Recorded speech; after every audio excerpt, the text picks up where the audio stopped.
అదే అమ్మవారి గుడికనే వెళ్ళాం సార్. ఏమైంది గుళ్ళో? గుళ్ళో ఏం అవ్వలేదు sir.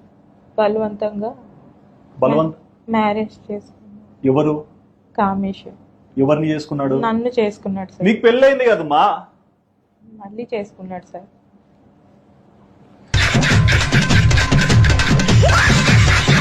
I'm married sir. I have 2 children. మీరు ఇంగ్లీష్ లో చెప్పినంత మాత్రాన ఇంటెలిజెంట్ ఫెలో కారు. తెలుగులో చెప్పినా కానీ నాకు పెళ్ళైంది, 2 పిల్లలు ఉన్నారు. మళ్ళీ తర్వాత ఏం చేసినారు? వాళ్ళ అమ్మోళ్ళ ఇంటికి వెళ్ళాం సార్. ఎవరు అమ్మోళ్ళ ఇంటికి? కామేష్ వల్ల. కామేష్ అమ్మోళ్ళ ఇంటికి ఎందుకు పోయినారు? మా ఇంటికి వెళ్ళలేదు సార్. తాడాడ పడేసి వెళ్ళిపోవచ్చు కదా మీ ఇంటికి. నీకు పిల్లలు లేరా? ఉన్నారు సార్. మరి వాళ్ళ కోసం బతకవా? తల్లివి కదా నువ్వు. అవును సార్. మరి ఏంది నువ్వు చేసింది? వాళ్ళ ఇంటికి పోయినాక ఏమైంది? ఇంటికి వెళ్ళాక ఇదేంటి మా ఆయన పేరు ఎత్తాను సార్. నేను మా ఇంటికి వెళ్ళిపోతాను, మీకు ఇది కరెక్ట్ కాదు, మిమ్మల్ని నమ్మి టెంపుల్ కని వచ్చి. ఇంటికి పోయినంత వరకు బాగా కూర్చేంటారు, ఇంటికి పోయినాక ఆయన గుర్తొచ్చినారా?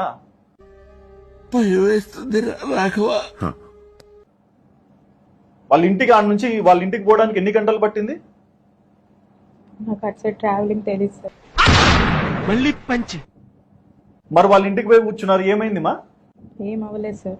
మా హస్బెండ్ రామా పుత్తకోడలా అన్నారా?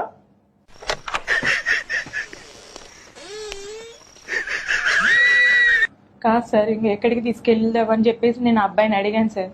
అడిగితే వాళ్ళ అమ్మతో మాట్లాడితే, నాకు పెళ్ళైందమ్మా, 2 పిల్లలు ఉన్నారు, నీ కొడుకు చేసిన పని ఇది, మరి నేను ఇంటికి వెళ్ళాలి, ఏంటిది అని చెప్పి నేను అడిగాను సార్. గతం మర్చిపోయినా అని చెప్పాల్సింది తాడి కట్టినప్పుడే.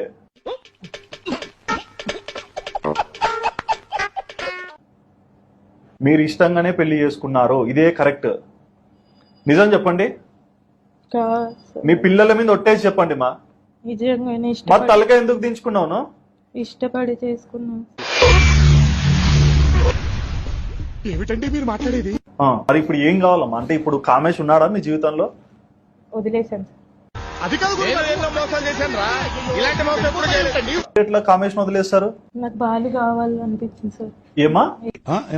ఏ రకంగానే నాకు బాలే కరెక్ట్ అనిపించింది sir. First husband Balu correct 100%. 100% అంటే 100%.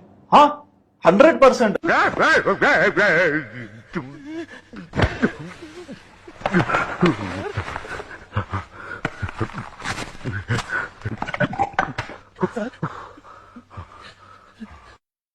అంటే దీనిలో నీతి ఏంటమ్మా?